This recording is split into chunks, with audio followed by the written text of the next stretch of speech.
Hi, my name is Henry Woodman. I am a hedonistic and opportunistic entrepreneur who will share some of that knowledge with the online prosperity show.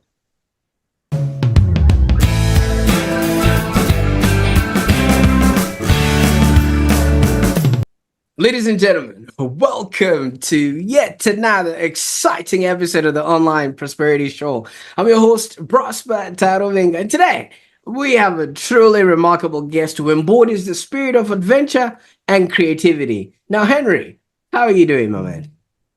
Prosper, I'm doing excellent. Thanks for having me.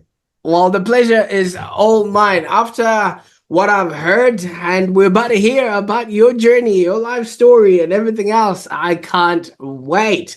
Because, for those that are watching right now, our guest, Henry Woodman, is a multilingual MBA graduate, an opportunistic entrepreneur, self proclaimed hedonist, and he's produced a hit game show in Chile, while he was also responsible for global visual content from a platform for the travel industry. And he's going to be explaining to us what that entails and what that actually means. But if you have ever looked up a video or photo from a hotel on the internet, 9 times out of 10, it would have come from Henry's servers and things of that nature. I'm hoping I got that right. But hey, the man himself, the man himself is here to explain that. But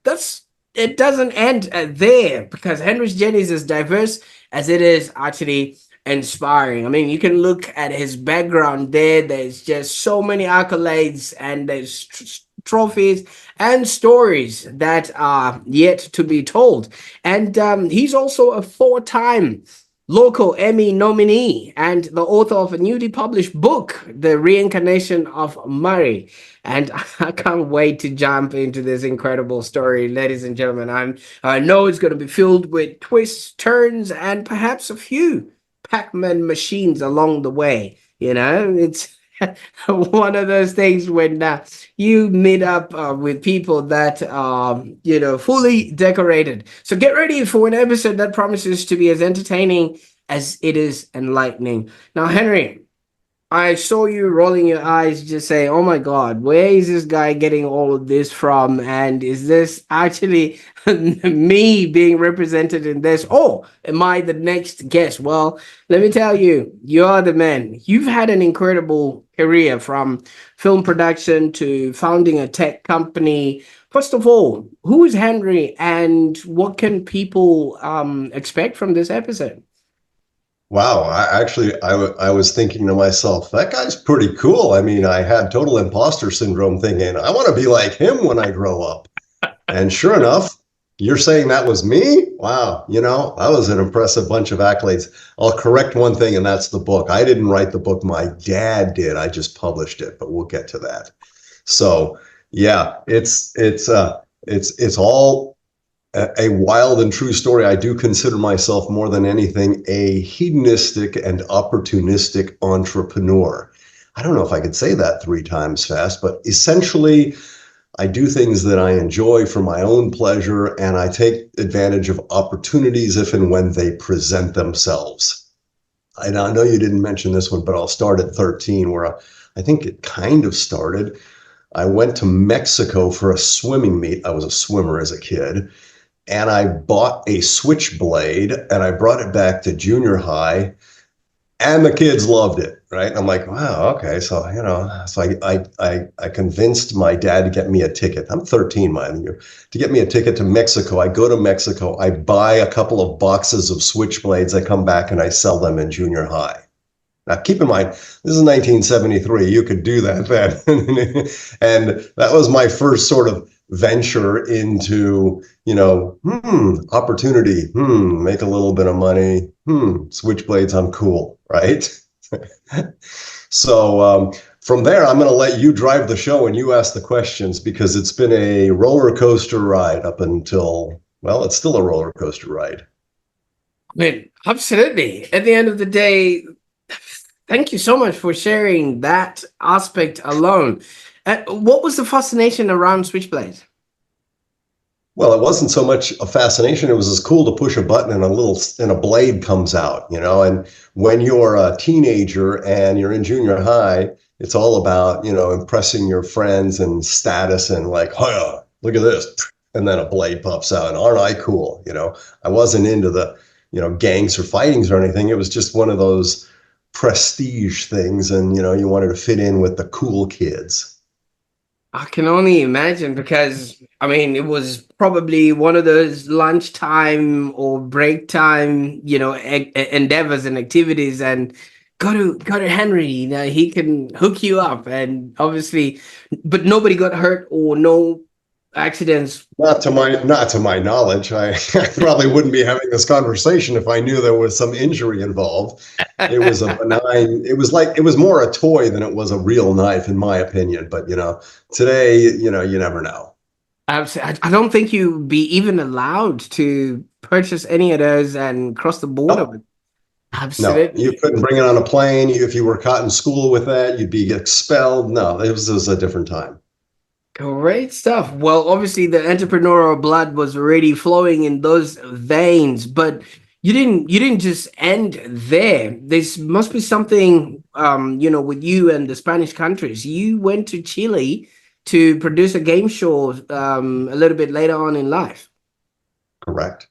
So I'm gonna follow that. I'm gonna get to Chile, but before, and this is sort of the opportunistic and hedonistic side. I'm now in college, right? This is 1979, and I'm sitting in a laundromat with a pocket full of quarters, and I am jonesing for my addiction, which is, as you mentioned earlier, Pac-Man. I can still hear them. And I'm thinking, man, this place really needs a video machine because I got a pocket full of quarters burning a hole in my pants. So I need something. So, of course, I go back to my dorm room, and instead of saying, you know, somebody should do something, I called every laundromat in Tucson. You know, I had these big things called the yellow pages. And so I said, do you guys have video games? And they all said no. I said, would you like one? And, you know, we could share the revenue. And you know, a couple said yes. So I went to an auction where they sold these used machines that nobody wanted at the arcades. They just needed to get rid of them. I bought one with my college money. So, you know, I took my school money out of there and put it in a laundromat. And, you know, eventually it made its money back. And then I bought more, and then I bought more. And I just kept moving them around because at some point, you know, people would realize, okay, I'm sitting here, I got nothing to do, I got quarters, let me just play this machine. And they would. And then they'd realize, man, that was a piece of junk. And then they'd come back a couple of weeks later and they'd find another one. And like, finally they figured out that that thing was horrible. And for me, it was a captive audience. They had nowhere to go. They had to wait for their clothes to wash and dry, and they had quarters. Or there was a dollar bill changer that would change into quarters so that they could play these video game machines. So of course I joke that I bought my first car with quarters, but kind of true. So I'm then thinking, yeah, I want to move to Los Angeles and be a movie producer, director. That didn't happen. But I did end up working as what's called a PA, a production assistant on travel films. And so for the next 10 years or so, I'm working on travel films as a PA, a sound man, an assistant director. Eventually, I get to be a producer, and I'm producing shows, and one of them was in Chile. And I realized Chile then, about 2 years later, went from a dictatorship with Pinochet to a democracy, right? And as a result, new television stations and a new television network was added to Chile. So I thought, okay, they need content, right? New programming, new content, new opportunities, thus the opportunity and the hedonism. I like travel. I mean, I like Chile. I didn't want to travel so much because I've been traveling for 10 years. So I package a show. Actually, I rip off an idea from a show in the US. And I go down to Chile. My production guy that supported us when we did the travel films set me up with a meeting with the company. It's called M.E.D.I.A. And we end up pitching an idea for a show that we got on the air in a couple of months. It was called Machos. and it was skewed for the younger demographic because Chile at the time was a very young demographic. And they didn't have a lot of programming from the old dictatorship world. It was pretty much, here's what you're going to see, and that's the way it is. So we pitched a show, and it was on the air, and it did very well. Wow. I've left you speechless. Absolutely. I mean, no, I like how all these ideas just seemingly pop up. But let's first go to the games within the laundromats. Now, that's a very fascinating idea in and of itself. And I'm actually looking at my local laundromat. And yes, besides just watching the clothes going round and just really boring yourself to bits, but then these days people have phones. That's the only thing that they had to look at that time, Yeah. wasn't it? But the logistics Yeah. of it all now, Henry, because you had to move these machines around. How did you manage that? Well, yeah, you're absolutely right. Keep in mind, right now that would never work simply because we have on our handheld device, we have the world. We have games, we have the internet, we have music, we have anything we want. But this is the late 70s and early 80s, right? There weren't even computers around for the most part. I mean, there were, but not personal computers, right? And you would sit there, and this was my own hedonistic need. I wanted to play Pac-Man, right? And so I thought to myself, I don't want to be opening the books and studying. God forbid that happen. I need to do something to, deal with my ADD or, my lizard monkey mind. I need video games. So that's kind of where the idea started. And then I couldn't afford the machines that were good, like Pac-Man or Missile Command or whatever was popular games at the time. But I think my first game was called Frisky Tom. They had, when you were a kid, you could go either to 7-Eleven or you could go to these big game arcade places, usually in a mall or something, that had, hundreds of games lined up and you could play. That's where you went to play. Nobody would think, hey, I'm going to go down to my local laundromat and play the game. No, I would go to my laundromat because I had to wash clothes. But while I'm there, I'm kind of tied to it. I have quarters and I'm kind of bored. So that's where the idea came from. But then as I realized, once you play these machines that nobody else liked or wanted, you had no choice because it was the only machine there. But once you played, you realized, it's not that exciting. And so I thought, okay, I would just I had a Jeep. I would just put them in the back of the Jeep and I would move them every 2 weeks or so once I had enough and just switch them around, right? The only challenge with that business was the 24-hour laundromats, which are the ones that people in the middle of the night would break into and try to steal the quarters. You learn these things the hard way. Absolutely, absolutely. And it's quite interesting how obviously that piece of knowledge, would then go on and shape, your life. Like you said, you bought your first car with quarters and things of Yeah. that nature. So I mean, I interesting. got to be honest, I don't think it was a piece of knowledge as much as it was just a realization that there was a problem for myself that I wanted to deal with or solve. I had no idea really about an ongoing concern or a business. It was more of, this is a problem for me. I want to deal with it. And so, one thing led to another. And this is really, in my opinion, the best ideas is when you solve a problem, either that you have or that's big enough that you realize other people have. But really, here's a problem that I think I would like solved, or here's something that makes my life easier. And that's the best business, really, because other people have similar issues or problems. I mean, in life, we are always seeking adventure and learning, and we're always yearning to be entertained. And, it's through those things that if somebody then says, hey, I can do this, and then you went on and did it for the rest of them. Now, in 1997, you founded World Travel Vision, which obviously you sort of touched up on, and you later evolved this into the ICE portal. Is it? It's called the ICE portal, right? Can you maybe tell us more about this, part of your life and the business, and also, what this transition and platform went on to create? Sure. So, back from Chile, right? I'm in Chile, and this is now the mid 90s.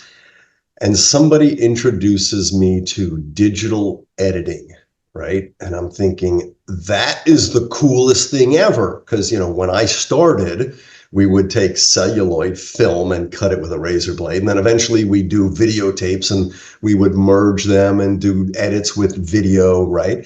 And then now you can digitize stuff and cut and paste it like a Word document. That was like, whoa, mind blown, right? Then somebody hands me a CD-ROM and says, check this out. And I stick the CD-ROM in the computer and I do a 360-degree tour of a city or a location and a room. And I'm like, whoa, I can look left and right and up and down. That's the coolest thing ever, right? So I start thinking, well, I was traveling around doing videos for destinations and hotels. I could do it with less than, the 5 people I would travel with and 17 pieces of luggage. I could just travel around with my 360-degree virtual tour camera. And yeah, that's what I want to do, right? So I buy the world's second one-shot 360 camera. It wasn't even digital. You'd shoot with celluloid, you'd shoot a mirror, you'd shoot a parabolic mirror, and then you'd take that little donut-looking thing and have it, extracted digitally. But what happened was I set up the company called World Travel Vision that was focused on doing virtual reality tours for hotels, resorts, destinations, right? And I would produce this stuff. I would put it on a CD-ROM. They would take the CD-ROM to the various trade shows and conferences where they would promote their destination or their hotel. And so as I'm doing this, now it's towards the end of the 90s, hotels are asking me, how do we get this virtual tour thing onto this new World Wide Web thingy? I'm like, I don't know, send them a CD-ROM. What the hell do I know? I don't know anything about technology, right? And sure enough, they said, yeah, there's no standards. We don't know what to do. I said, all right, let me see what I can do to help. I started investigating, how do we distribute virtual tours to the travel sites online, right? And so we create a little platform that was very pedantic, where we would, send them links with what's called a digital brochure. It had sort of the head and the foot, which would change depending on the travel site, like Expedia or Travelocity or Orbitz, right? And then I realized that, okay, the virtual tours are the nice to have component. The need to have are pictures. And pictures were not a given, because at the time I thought, oh, all these travel sites have to have the pictures. But that wasn't necessarily the case, because before the internet, there were these travel agencies of brick and mortar on the corners, right? And they had this green screen with cryptic text that said, this is the rate and this is when it's available. And there were no pictures, right? So the internet comes along and they use those GDS, as they call them, global distribution system, those platforms to distribute the rate information, but they didn't have pictures. So the travel sites had to collect pictures, usually in the beginning independently, if at best. So I thought, okay, let's get in the need to have portion and not the nice to have, because as a content producer, anybody with a camera and a computer is now a competitor. How do I create some differentiation or moat? Let's get into the distribution of the virtual tours. And then eventually, let's get into the distribution of the photos, because I didn't know it was a problem early on until people are like, well, yeah, photos, I have standards and there are different categories and there are different sizes, and oh man, everybody, it's a pain in the butt. I'm like, all right, let me see what I can do to simplify that. And so we morphed from World Travel Vision to ICE Portal, which is an acronym for Internet Content Exchange Portal. And ICE simply was a platform to help hotel groups mostly collect their images, and then we would size and tag and categorize and label and translate and send them to every travel website on the planet. So now you go to, and in Australia, Flight Center, or anywhere in the world, Booking or Expedia, and you see pictures of hotels. Generally, those would have come from Ice Portal. Wow. That is something else. I mean, obviously, looking at a scenario and going ahead of the curve and creating a solution that other people can actually utilize. This is not the first time you would have done this. You did it with the Pac-Man games, and now you're doing it again with the ICE platform. But with things like this, I mean, obviously, if you're a pioneer, there's certain obstacles that come along. First of all, you did make me laugh earlier when you said you felt a bit of imposter syndrome, when I was really, saying out your introduction there. But if you've got no sort of president or nowhere to copy from, things like this might actually, sort of stifle your growth in a way that you think, wait a minute, am I the right person to be pioneering in this sort of space, or things of that nature? First of all, how do you overcome such hurdles? And are you learning these things from maybe mentors or books, or is it just ideas that just come to you?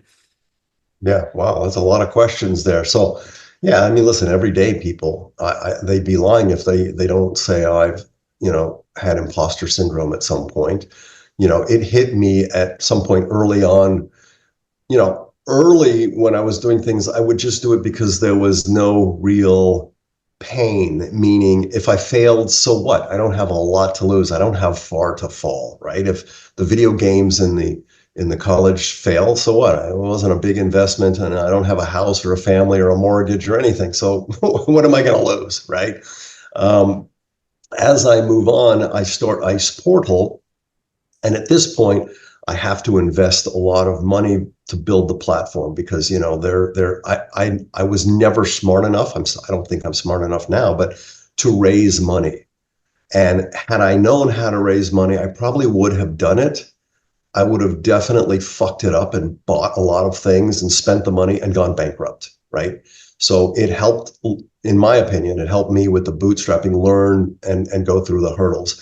But there I was, I'm giving a presentation to a bunch of CEOs, and around the room there are a bunch of MBA students. And I'm standing up there and I'm thinking, what a fraud, man. I'm trying to tell these people what to do and I don't even know what I'm doing, right? It was at that point, and I think I was in my early 50s, that I thought, I should go back and get my MBA because now I think I could use it. I don't think I remember anything I studied in college. I was just having fun and, drinking beer and chasing women. But now I'm going to go back to school and I'm going to get a business degree in entrepreneurship. So that's when I went back to get my MBA to understand how do I really run a business, a going concern, not a production that's like a beginning, middle, and an end, but an ongoing concern. What do all these things mean? Because when people will tell you, oh, you got to have a vision, and I'm like, okay, well, what does that mean? And you got to hire the best people. And you're thinking, I can't even afford to pay myself. What do you mean the best people? You got to have a good culture. What do these things mean? So these are the things that I was grappling with, not just the imposter syndrome. I was just trying to have fun. But now I'm starting a tech company and I can't write a line of code if my life depends on it. And I don't know how to structure a company and what all those things mean. So it took years of learning and hurdles and mistakes and faux pas, to gain my footing. So the imposter syndrome, I think for most of us is always there. I think those who claim they don't have it are, hiding some insecurity. That's quite interesting. And obviously, with a lot of people that are maybe looking to start their own business, they usually take the bootstrapping route. But obviously, that's not usually the best way to go at it. Like you said, you wanted to create an ongoing concern. Now, you've been. Sorry, Prosper. At the end of the day, it depends on the business, right? I now invest in businesses, but there's specific ones that I like. But it depends in large part when you want to, start a business. Bootstrapping, you get an education whether you like it or not. There are people out there that say, I've got this great business idea, I'm going to raise money, and they have this unrealistic expectation of what money is worth, right? My business is worth $20 million. I'm like, you haven't even started the business. Well, that's my idea. Okay, well, you're full of shit, right? But at the end of the day, I think many people falsely understand what bootstrapping is. Bootstrapping in many times is just trying to make amends. Either, I took a line of credit for my home. I had a house, so I took a line of credit from my second mortgage, if you will, to pay for myself and my employees in the times where we couldn't afford things. I didn't know how to raise money. So you have to learn to sink or swim. There's a paradox here if you compare drowning with treading water. And the fact that when you're drowning and you're flailing your arms around and you're mentally and physically exhausted because you're panicking and you think you're going to die. And there's really not a lot of, clear thoughts. Now, when you're treading water, you're calm as can be, you're breathing, you're mentally and physically nice and relaxed.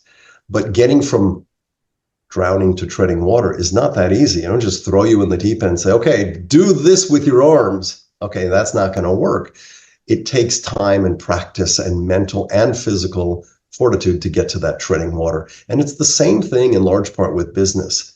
If you're not really done a couple of businesses or you do things, even if you're solving a problem, it's not an easy thing to learn. You have mistakes and challenges along the way that will be there regardless. Sorry, Prosper, I interrupted you. Oh, no, absolutely. I mean, this weekend we went swimming with the girls, and I was just feeling the water around me and understanding what you're saying right there, because so many people, because if you're drowning, first of all, your eyes are not open, so you can't clearly see where you are. You get disorientated and you are just trying to grasp to breathe. But if you're treading water, you calm, you're looking around, okay, maybe land is that way or land is that way. At least you've got some sense of direction, and you've got your head above water, so to speak. But like you said, with this bootstrapping, you learned quite a lot, and there were lessons that you learned, and you've been close to bankruptcy, like you said, multiple times. Now, how did these experiences then shape your approach to business and taking a risk? Yeah, I think, everyone has its own lesson. When you have challenges that you overcome, you try to understand, okay, why and what did I learn from this? And then moving forward, how do I avoid that, right? Whether it's an issue with a hire, whether it's an issue with, a negotiation or a contract or a loss, all of them have, if you really sit down and stop the panic for a second, the drowning, and think, okay, I'm not going to die. What can I take away from this? So almost every time when I would look back, it's usually in hindsight, because when you're in the moment and you're losing sleep and you're panicking, the world is not clear. You look back and you try to understand, okay, so how do I avoid that in the future? Because that was friggin' horrible, right? So my thought really was, okay, let's make it better. We're all a team, my team, we're all going in the same direction. I was very transparent, and, we would try to work through and try to understand how we avoid these things in the future. Absolutely. And obviously, congratulations on your success, because ICE went on to be sold, the portal in and of itself, for over 8 figures. Now, Yep. from somebody who'd come from that downtrodden sort of field, bankruptcy and all those things, how did this success then impact your life, and what sort of doors did it open for you? Sure. Well, first of all, I was very, very lucky. I'll tell you how that happened in a second. But I think getting there, one of the most important things for any entrepreneur really is the group of people. You know, that saying that you're the average of the 5 people you hang out with? Yeah, I told that to my wife, and she said that I was bringing the average down. But nonetheless, the reality is the people you know and network with, not just to help you get places, but understand you and will help you. You know, if you hang out with people who are aspirational and they're very inspirational and they're very knowledge, you too will become more aspirational, inspirational, and motivated, right? Because you're part of that group. So if I were hanging out with guys that were, happily living their, pedantic little lives, going home on the couch, drinking beers and eating chips, that's probably where I would be now, right? So make a long story short, with Ice Portal, I go on, I build the company through lots of trial and error and mistakes. And, we finally go from, I had one competitor and they had exclusive contracts with these GDSs. So for 5 years, we were hanging on by our nails because one hotel group, that was Starwood, said, we like you guys and we're kind of concerned that they're a monopoly. So let's stick with you. And they kept us alive. Starwood did, that is. So the minute those exclusives ended, we went from 1,000 hotels with Starwood to 22,000 hotels in about 7 months, right? So we listened along the way to the other hotel groups, and we would say, so what are they doing that you don't like? What can we do better? What are the challenges you're facing? We wanted to learn what we could improve upon the minute that opportunity presented itself, right? So we grew rapidly. And then a couple of years later, after we're, now a much larger player, several groups came along interested in acquiring the company. And of course, I said, yeah, of course, I'm always interested. But the reality was I had a number on my bathroom mirror that was there for 10 years because I knew, what do I need for the rest of my life to survive? Not like with private jets and yachts, but to live comfortably and travel and have fun without having a worry in my world, right? And I doubled that number because I'm not smart enough to get it right. So I figured, okay, that's my number. And so these guys come along and they're interested, and I tell them, yeah, but I don't think I'm there yet because I need to be at this revenue because I want to get this multiplier because I have this number, right? And they walk away. So a month later, they call me up and they say, can we meet in Atlanta? They fly in the CFO and the CEO. This is a multi-billion-dollar international company.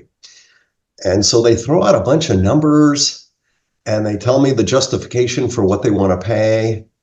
And I say, listen, guys, I want to be honest with you. I have no board. I have no boss. I have no debt. I sleep really well at night. I make pretty good money. Why would I sell the company unless I get my number? I mean, you're going to overpay today for something you will underpay for tomorrow. Now, I believe that. And then I shut up and they looked at each other and they said, fine, you got a deal. So without an investment banker, like I said, I got really lucky. The deal was closed within 60 days, just the lawyers handling it, and we were done. Money was in the bank. This was, mind you, a hospitality tech company that sold 1 year before COVID. Now, you can imagine every hotel group on planet Earth had to shut down for COVID. So you turn off the spigot of revenue like that, right? And so they would come calling, and I was transitioning for 2 years, and they would say, we need help. And I'm like, help? Are you kidding? You're a multi-billion-dollar company. You want help from me? It was really challenging. So I think, the timing was impeccable. I didn't know at the time that COVID was right around the corner, but there it was. I got right place at the right time. Wow. See, so not a lot of people will be able to speak like that, it was just in the nick of time that I managed to sell this and I got the number that I was hanging on to for the last 10 years. That's somewhat in the Aaron. supernatural realm, you know what I mean? Yeah. Where Yeah.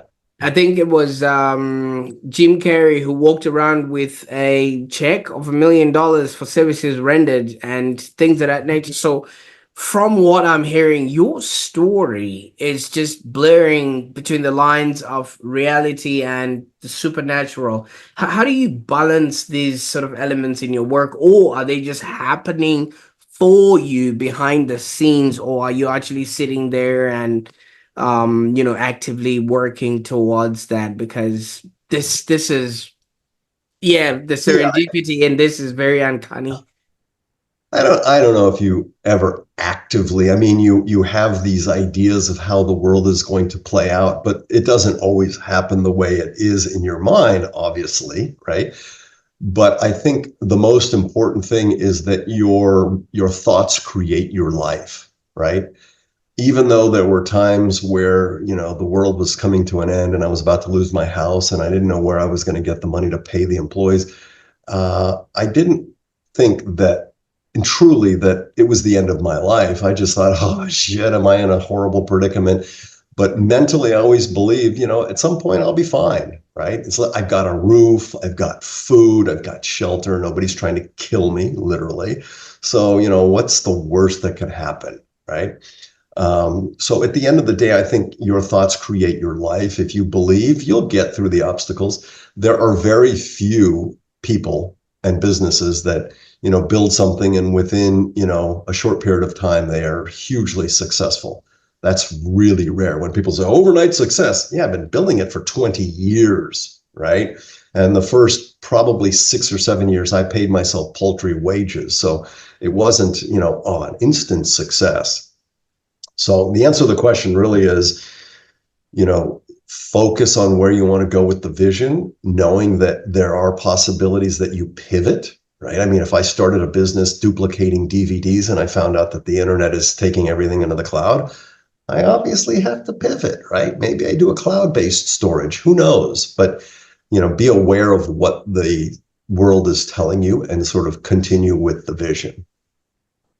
Well, absolutely. And I think it was Steve Jobs that mentioned you cannot connect the dots looking forwards. You can always connect the dots sort of Sure. looking I backwards. mean, But it if you, does if seem like, Henry, your life is just weaving into each other. One thing led to the next and led to the next and led to the next.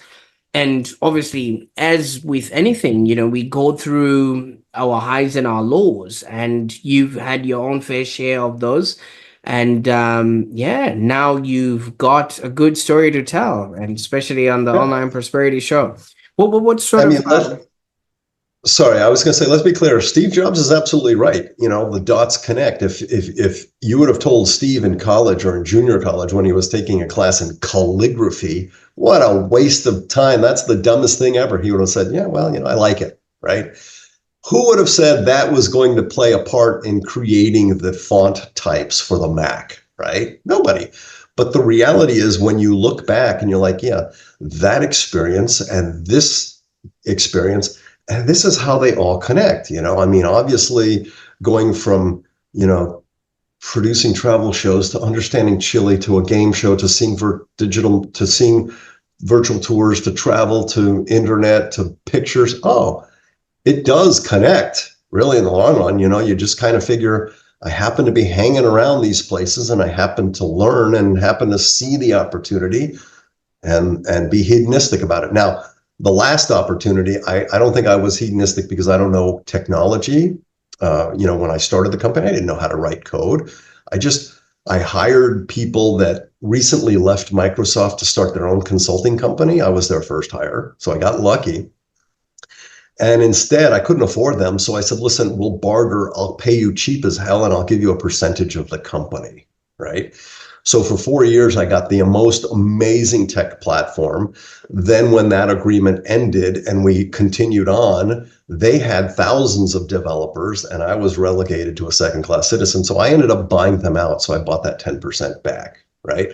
So it's funny how things work out. And if you can convince people to come along with you, then you have a better team. And the reason I say that is I couldn't afford my really good employees early on, and I knew they were probably underpaid. They were worth more than what I was paying them. So I offered them what's called phantom stock. I said, listen, I plan to sell the company one day, and if you're still here, I want you to have a piece of that sale. So I'm going to give you this stock, and that does two things. That incentivizes them for the goal of selling the company. And if you put the stock into 2 years of vesting, for example, then they're required to stay for 2 years if they want that money, right? They get tranches every 6 months. But if somebody buys and says, listen, I like this Prosper guy, but if you sell the company and he gets his bonus and leaves, then where's all that intelligence and that know-how from the company going? And you go, no, no, no. Prosper's going to stay for 2 years if he wants his money. And that means that you're tied in if you want to, your payout. If they don't want you, they say, fine, we don't want them. Then they fire them, you take the money immediately. It's all sitting in escrow, right?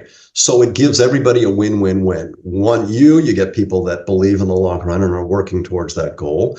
It gives a buyer of a company the ability to have a transition with a team that stays because they're going to get paid out as well. And it gives the opportunity for the employer to say, I'm going to keep the team around, and you don't have to pay them, a huge amount more because they're going to stay because of that phantom stock. Mm. When you first started answering this question, we spoke a little bit about Steve Jobs and how his experience with the calligraphy class, led to the Mac. And he jokes around and says, had we not created that, even Microsoft wouldn't have had some of those fonts. So he literally influenced all of computer technology. Now, if you would reflect on your journey there, Henry, sort of advice would you give to that 13-year-old who was hell-bent on selling switchblades at school, and knowing what you now know about life and who you became? You know, it's tough to look back because, there were times where I thought, man, I should have paid attention and taken more business class in college. I should have learned what business was and even legal and accounting things that I really didn't like. I didn't like the accounting part. I didn't really like to read contracts, and I didn't pay the attorneys as much as I should have because I had not shitty attorneys. Early on, I didn't really have quality attorneys, right? So I think that going back and looking, what would I have done differently? I don't know. Had I done things differently, that may not have turned out the way it did. So I don't know that I would change a lot, except I enjoyed the good and the bad. And I think, that's part of the experience, is try to enjoy the ride. You know how they say it's not about the destination, it's about, it's not about getting there. Not the destination, it's about getting there. And so throughout life, I think if you just try to take a step back, breathe, like swimming and treading water, and relax and try to appreciate it, it's going to go by really quickly. And one of the things that I did ask other business owners that I knew at the time that were older than me, and I said, listen, looking back, what advice would you have? Most of the time they would say, you know what, don't miss your family, your kids or your daughter growing up, and don't, neglect time with your family. That's really important. And so I made an effort to, spend time with my daughter growing up as a kid, and with my wife, so I wouldn't be obsessed with work and then neglect them and find out that, I've got all this money, but they all left. So that was one of the things that I think was important, is understanding what's important. Money's not, it's hard to say when you've got money that money's not that important, but, beyond a certain level, it isn't as important as one would think, I believe. Absolutely. Or so I've read. Now, Henry, if people want to maybe follow your journey and find out what else you're working on or what's in store for the future, where would they go to? Well, I'll tell you how we got there, but they would probably go to a website called mariethestory.com.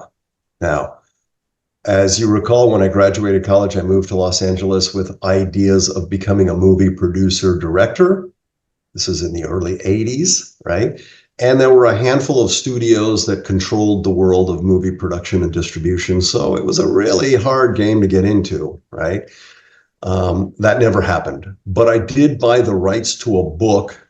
Ironically, it was written by my father, and I loved it. And I wanted to make a movie out of it. And I thought, how nepotistic, it's my dad, right? A friend of mine was producing a movie. I asked him to read it. He fell in love with it. A couple of days later, he says, we have to do this. I went off to do game shows in Chile. He went off into real estate. And I said, one of these days, you know. So the reality is, just a couple of weeks ago, I published the book. It's called The Reincarnation of Marie.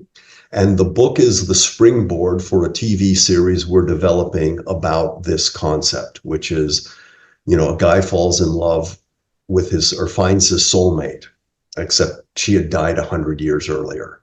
It's a historical fiction about a woman who wrote a journal in the late 1800s. It was published 2 years after her death. She died at 24, and it became an international bestseller. 100 years later, guy picks up the book. He finds he's falling in love with the woman who wrote the book. And then he thought, this is crazy. I've fallen in love. I found my soulmate, but she died 100 years ago, right? So as it turns out, we now, I won't tell you how the book ends, but the series explores the backstory of those lives in the 1800s and how they relate to the current life, and how, you know, when we talk about sins of the father or karma, what all that means. Does it actually exist? Do people in our current life are rewarding us for good things we did, or are we getting punished for things we did wrong in a previous life? You know, so those are the topics that we explore in our TV series. But all of that, getting back to your original question, can be found at mariethestory.com, which talks about the book, which talks about myself, which talks about the series, and also has links to my LinkedIn and Facebook and Instagram. Absolutely. I'll make sure all those links are in the show notes below, and make sure that people would actually, yeah, maybe have their eyes peeled out for that TV series, because it does sound like something remarkable. Now, is Dad still with us, or?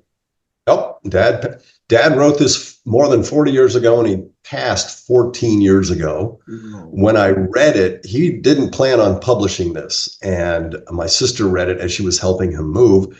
She sends it to me. I actually loved it. And I called him up and I said, this is great, Dad. You know, I don't have a lot of money. Can I buy this? I'll give you $1 to make it legal.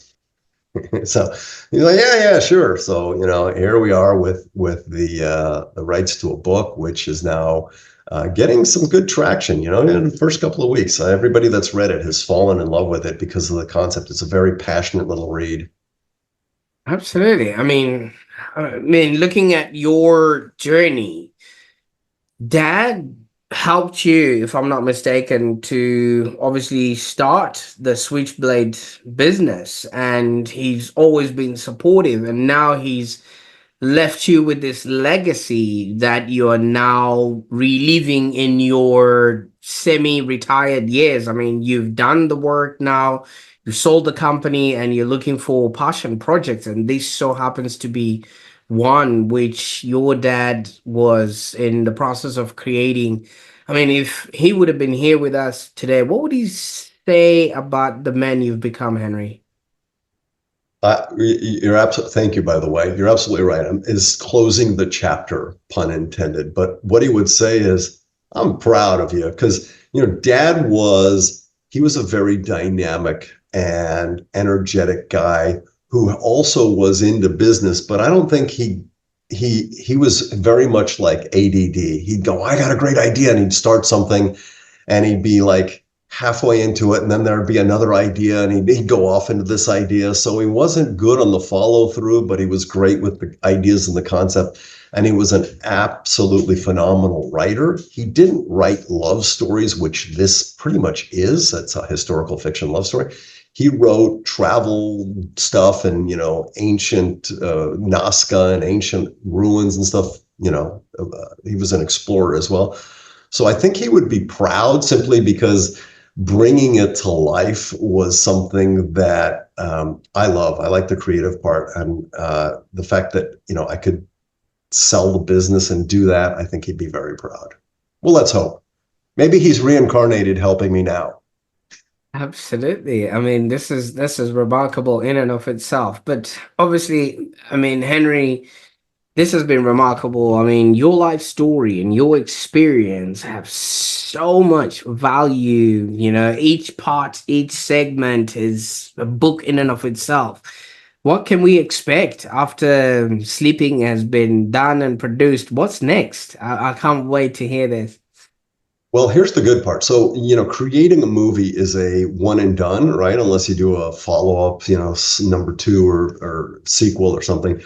But creating a television series allows you to go much deeper into the intricacies of these lives, right? And if it does well with the first season, you can obviously go into season two and beyond, because these are two souls who find themselves in time and place that we can continue to repeat in different times and places forever, if you will, right? So the concept of soulmates, reincarnation, karma, sins of the father, love and hate, two sides of the same coin, all of these things are questions that we ask every day of our, not every day, but we ask throughout our lives. What's it all about? Why are we here? Are there things as soulmates? So if a series does well, then therein goes the answer to the question is there's a season two and beyond, right? If it doesn't, then I'm heading to Australia and I'm going to be asking you for a job.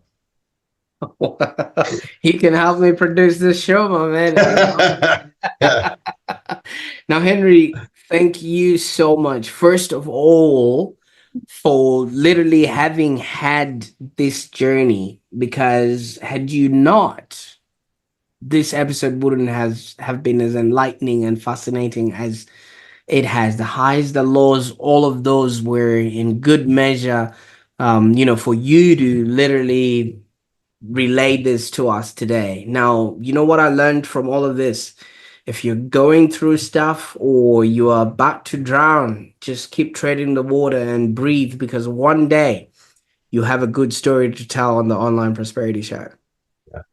And I'll add, because I say this all the time, I said, try to keep things into perspective. When things were tough, I would say, listen, if it doesn't work out, the next question I will ask you is, do you want fries with that burger? That's a backup plan, right? So you never know, right? So keep it into perspective. Absolutely. Would you like fries with that? Oh my God. I mean, your story, man, is just a testament to the power of perseverance, creativity, and just following one's passion and having fun along the way, because so many people take their lives so seriously. You everything that you've been doing, from being bored and putting video games in a laundromat and making sure there's photos on the internet, and now you're creating a fun series for people to entertain themselves. It's remarkable in and of itself. So thank you, man, for all of that. And for those that are watching, I really appreciate your time. And if you've enjoyed this episode, be sure to maybe rewatch it so you can catch all the valuable lessons that Henry has shared, because, it's all fast paced when you're watching it. But at the end of the day, you might miss out on valuable things that, would start making sense after you've listened it twice. And if it's not your cup of tea, share it with somebody who's creative or is hoping to create something. This might inspire them, or, keep nudging them towards the right direction. And don't forget to subscribe to the Online Prosperity Show for more inspiring stories and practical tips to help you thrive in your entrepreneurial journey. Until next time, keep trading that water. Bye for now.